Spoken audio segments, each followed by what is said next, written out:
Jadi apapun akan dia lakukan demi suara di DPR.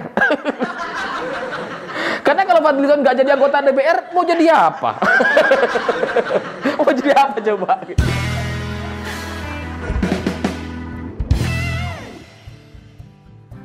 Selamat malam para mantan, selamat malam untuk semua mantan-mantan kalian yang tidak fokus kepada permasalahan. Bagi saya itu sama seperti Fadlizon hari ini yang protes kepada kepolisian dan Densus 88 yang merampas ratusan kotak amal yang diduga adalah bagian dari jaringan pendanaan aksi terorisme di Indonesia. Banyak orang marah, jengkel, mangkel sekali sama Fadlizon. Tapi sebenarnya kalau kita mau teliti pernyataannya itu lucu-lucu banget. Lucu-lucu banget gitu.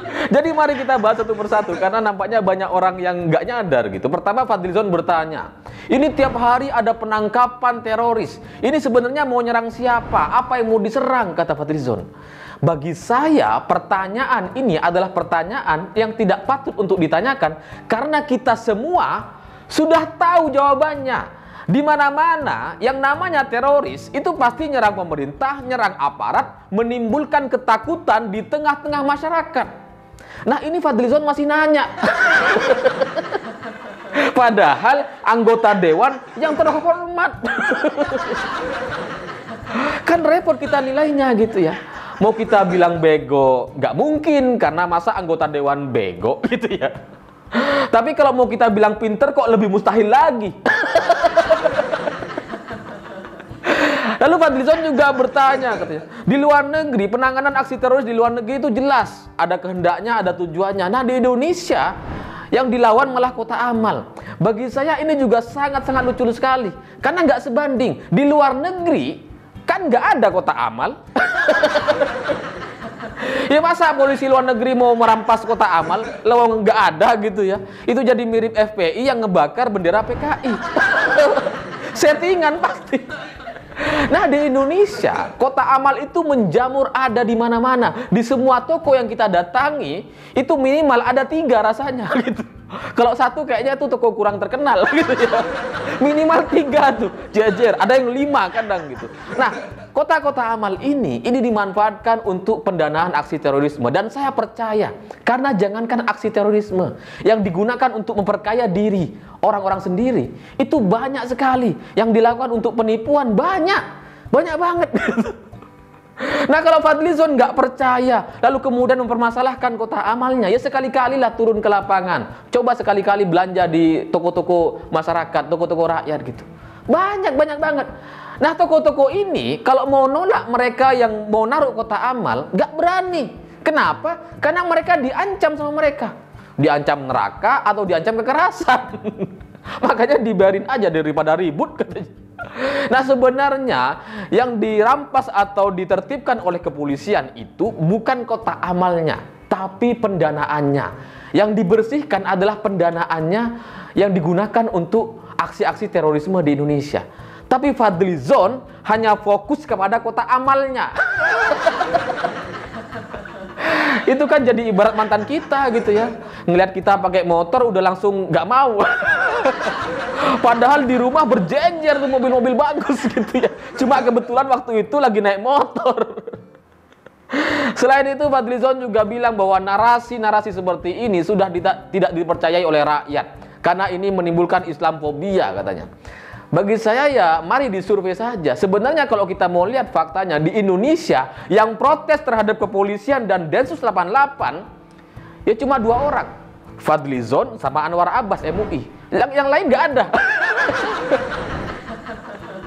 Jadi bagaimana yang kemudian dia mengklaim bahwa rakyat udah nggak percaya sama penanganan aksi terorisme di Indonesia? Kalau dia menyeret Islamfobia, sebenarnya itu juga jahat sekali gitu. Karena teroris di Indonesia itu nggak ada hubungannya sama Islam. Islamfobia itu nggak ada urusannya sama aksi terorisme.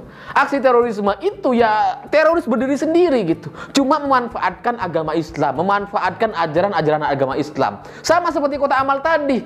Mereka tuh tujuannya untuk mendapatkan pendanaan, tapi memanfaatkan kotak amal. Karena mereka tahu masyarakat Indonesia itu sangat dermawan sekali dan suka beramal gitu.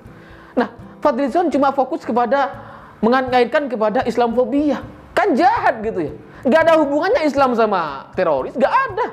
Kalau kemudian dia bilang bahwa Anwar Abbas juga sepakat bahwa sebaiknya kepolisian itu fokus kepada menangani KKB katanya. Ini juga jahat sekali, jahat banget. Karena kalau kemudian semua orang, semua polisi, TNI fokus untuk menangani KKB, apa yang terjadi konsekuensinya? Pasti meledak di mana-mana ini.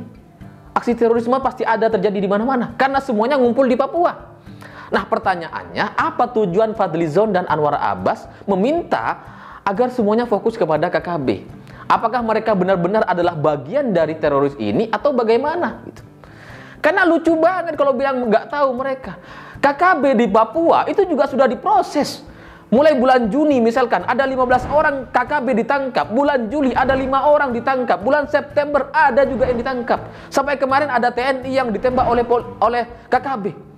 Ini artinya kan prosesnya sedang berlangsung gitu. Tapi kenapa seolah-olah dibuat, dinarasikan seolah-olah KKB ini tidak ditindak?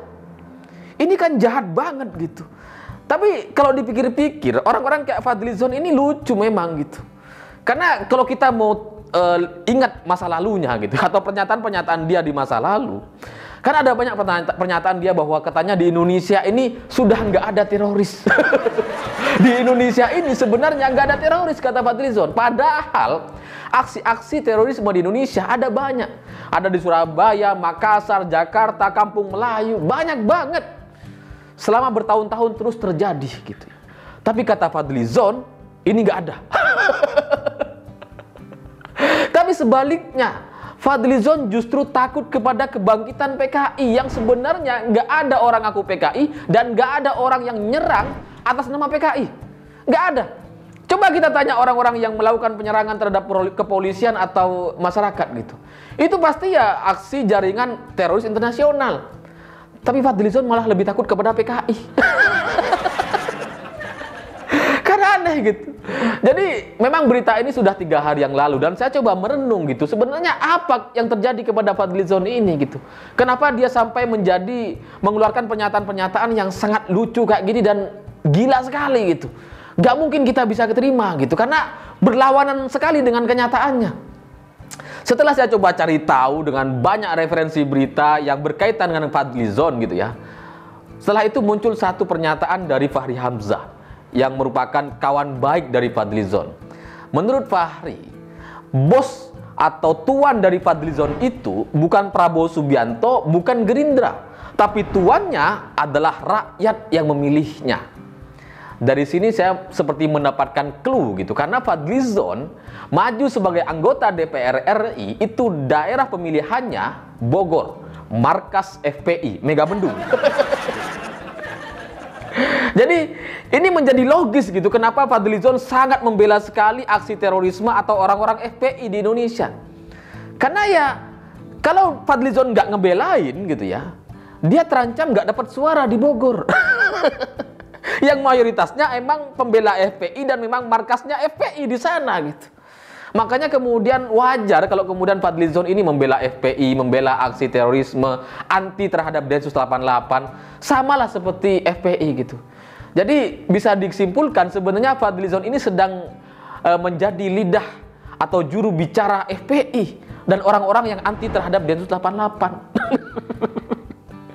Iya loh, kalau Fadlizon ini nggak ngebelain FPI, nggak ngebelain aksi terorisme di Indonesia, atau nggak nyerang Densus 88, itu konsekuensinya di pemilu selanjutnya dia jadi nggak dipilih sama orang-orang Bogor gitu. Kan kasihan gitu.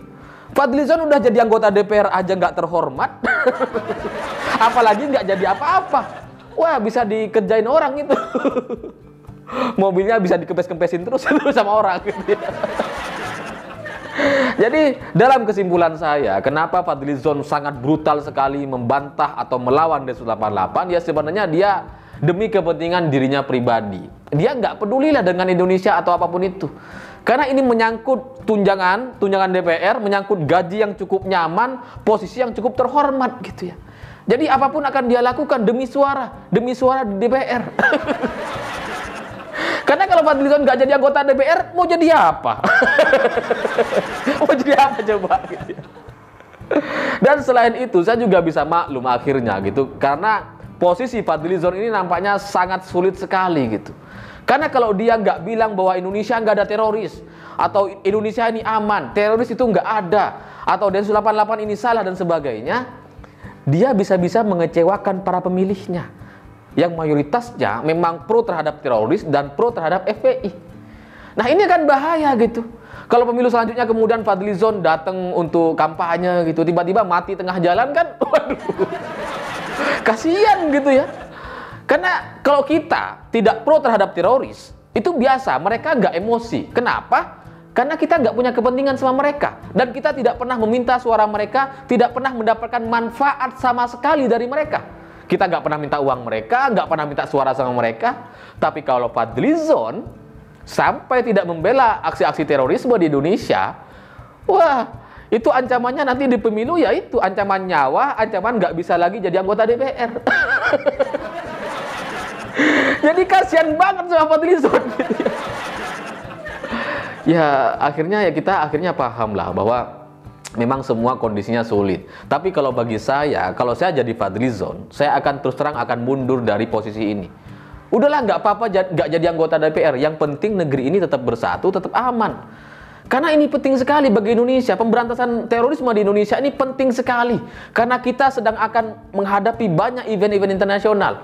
Mulai dari MotoGP sampai pertemuan G20, pertemuan kepala negara dan pejabat-pejabat penting di seluruh dunia, di negara-negara maju yang akan berkumpul di Bali nanti.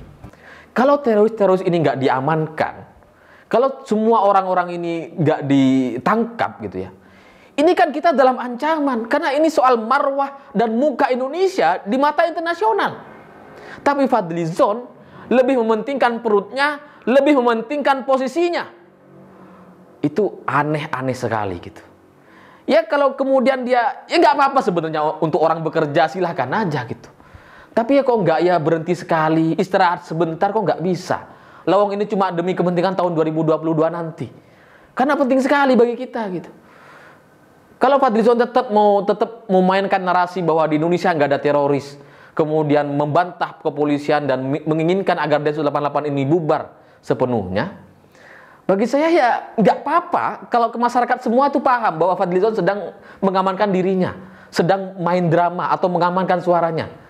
Tapi yang takutnya kalau ini kemudian dimanfaatkan kepada orang-orang yang nggak paham situasi politik nasional kita. Lalu kemudian latah dan menganggap bahwa polisi ini salah. Lalu kemudian timbullah kebencian-kebencian terhadap kepolisian. Ini kan bahaya sekali gitu. Jadi ya saya nggak tahulah kepada Prabowo, pasti tahulah anggotanya bersikap sangat naif dan buruk sekali seperti ini. Mestinya ini ditertibkan, mestinya diberikan teguran. Kalau enggak, anggota DPR RI seperti Puan Maharani dan pimpinannya mestinya segera melayangkan teguran kepada Fadlizon. Karena ini kan program kita bersama, ini soal nasib bangsa Indonesia. Kok ada ya orang anggota DPR malah main-main sama aksi terorisme hanya demi perut dia sendiri? Saya pikir itu. Terima kasih sudah menonton. Begitulah kura-kura.